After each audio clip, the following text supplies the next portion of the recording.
Ka-Express, biglang nag-iba ang pakiramdam sa Gilas Pilipinas matapos bumalik si Kai Sotto sa ating national team. At hindi ito simpleng hype lamang dahil mismo si head coach Tim Cone ang nagsabi, "No doubt, he is a game changer for us." At dagdag pa ni coach, pakiramdam niya ay mas mahusay siyang coach ngayon kasama na ulit sa kupunan ang 7-3 center na si Kai Sotto. Napakahalaga ng timing dahil nasa do-or-die situation ang Pilipinas sa 2027 FIBA World Cup Asian Qualifiers. At meron agad tayong konkretong ebidensya.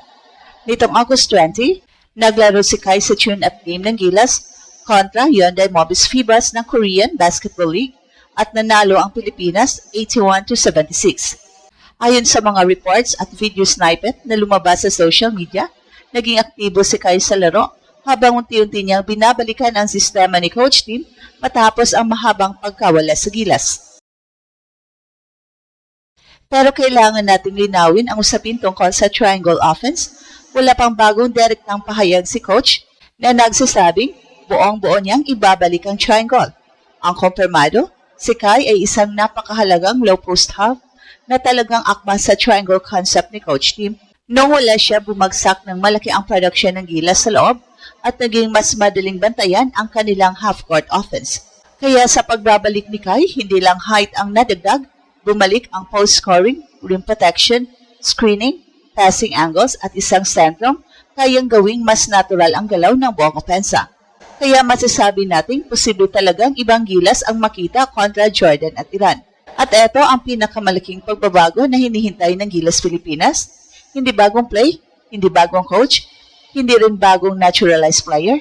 Ang pinakamalaking pagbabago ngayon ay ang pagbabalik mismo ni Kai. Isang manlalarong matagal nang nawawala sa sistema ni Coach Tim at ngayon ay muling nasa gitna ng pinakamahalagang laban ng Pilipinas. At mismong si Coach Tim ang nagsabi kung gaano kalaki ang epekto nito. Tinawag niya si Kai na game changer. Hindi maliit na salita yon mula sa isang coach na napakaraming championship na ang napanalunan.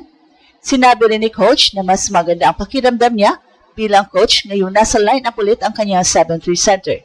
Ang Pilipinas ay nasa alanganing sitwasyon sa World Cup qualifiers, kaya bawat maliit na advantage ay napakahalaga. Mas lalong gumaganda ang balita dahil hindi lang basta nagpakita si Kai sa practice, naglaro na siya.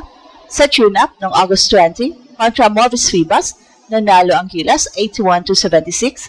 Ito ang unang mahalagang indikasyon na handa nang gamitin si Kai sa aktual na competitive environment matapos ang kanyang pagbabalik sa national team. At ayon sa report, may mga video snippet din kumakalat sa social media na nagpakitang naging bahagi si Kai ng aksyon at naging kapansin-pansin ang kanyang presensya.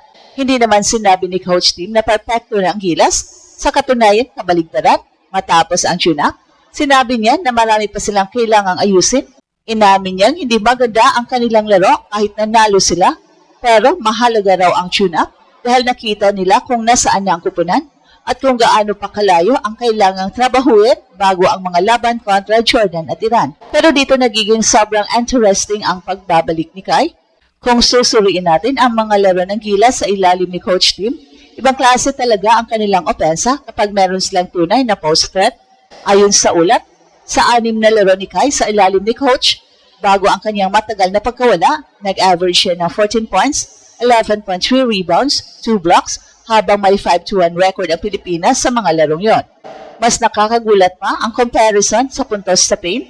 Sa mga larong kasama si Kai, umabot sa 47.7 points in the paint ang average ng Gilas. Sa 14 games nang wala siya, bumagsak yun sa 30.7 lamang. Napakalaking diferensya. At dito pumapasok ang triangle offense. Maraming fans ang bumabatiko sa triangle dahil minsan ay mabagal ang execution at nauubos ang shot clock. Makikita rin sa mga basketball discussion online nitong mga nakarang linggo na hati ang opinion ng mga fans. May nagsasabing outdated na ito, habang meron din nagsasabing personal na tunay na problema at mas gagana ang triangle kapag may dominanting big man. At dito talaga nagiging mahalaga si Kai. Sa triangle offense, hindi sapat na matagad lang ang center, kailangan niya ring makabasa ng depensa, makapag-screen, makapagpasa mula sa post at maging seryosong scoring threat. Ayon sa analysis, si Kai ay maaring ituring na ideal low post hub sa sistema ni Coach Tim Dahil pinipilit niyang tumulong ang depensa, gumagawa siya ng mas malinaw na passing angles at binubuksan niya ang espasyo para sa mga guards at shooters. Kaya hindi nakapagtataka kung biglang ibang klase ang magiging galaw ng Gilas ngayong bumabalik na ang pinakamalaking piyesa na matagal nang nawala. At hindi lamang opensa ang maaring mabago kay Kai, sa depensa, maaring mas malaki pa ang kanyang epekto. Nung wala pa si Kai, napipilitang sagutin ni na AJ Edo at iba pang bigman ang maraming responsibilidad sa ilalim. Pero kapag may 7-3 rim protectors sa loob, pwedeng maging mas agresibo ang perimeter defense ng Pilipinas, pwedeng lumabas si AJ para bantayan ang pick and roll, mag-switch o humabol sa mas mabilis na player dahil alam niyang may Kai na nag-aantay sa ring. At ayon sa report, ito mismo ang isa sa pinakamalaking bagay na nawala ng Gilas nang wala si Kai, ang tinatawag na defensive safety net sa rim. Sa 6 na appearances ni Kai sa ilalim ni Coach Tim, nag-average siya ng 2 blocks bawat laro, pero higit pa sa blocks ang kanyang epekto dahil nababago niya ang desisyon ng mga kalabang gustong umatake sa basket. Sa opensa naman, maaari nating makita ang mas maraming two-man actions, dribble head-offs, high-low situations at post reads. Hindi kailangang manatiling nakapirmi si Kai sa ilalim dahil kaya niyang mag-screen at gumulong sa basket, napipilitang mag-collapse ang depensa at doon maaari magkaroon ng bukas na tira ang mga kasama niya. At ito ang dahilan kung bakit mahalagang maging maingat tayo sa headline tungkol sa triangle offense gagamitin muli. Wala pang bagong kumpirmadong direktang pahayag mula kay Coach Tim na nagsasabing babalik sila sa purong triangle offense. Ang mas malinaw sa available reports ay patuloy pa rin inaayos at tinitweak ni Coach Tim ang kanyang game plan matapos ang tune-up. Pero ang malaking punto, kahit anong variation ng triangle ang gagamitin niya, mas bagay yon kapag naroon si Kai. At ngayon, meron ng dahilan ng Gilas para maging mas kumpiyansa. Sa August 28, haharapin ng Pilipinas ang Jordan, pagkatapos Iran naman sa August 30, kapwa sa Mall of Asia Arena. Nasa 2-4 ang Gilas at wala nang gaanong puwang para sa pagkakamali sa kanilang laban para makapasok sa 2027 FIBA World Cup. Kaya hindi exaggeration ang sabihin napakalaking bagay ng pagbabalik ni Kai. Hindi ibig sabihin nito na automatic nang mananalo ang Pilipinas. Kailangan pa rin ayusin ang chemistry, shooting, execution at depensa. Si Coach Tim mismo ang unang umamin na malayo pa sila sa kanilang gustong level.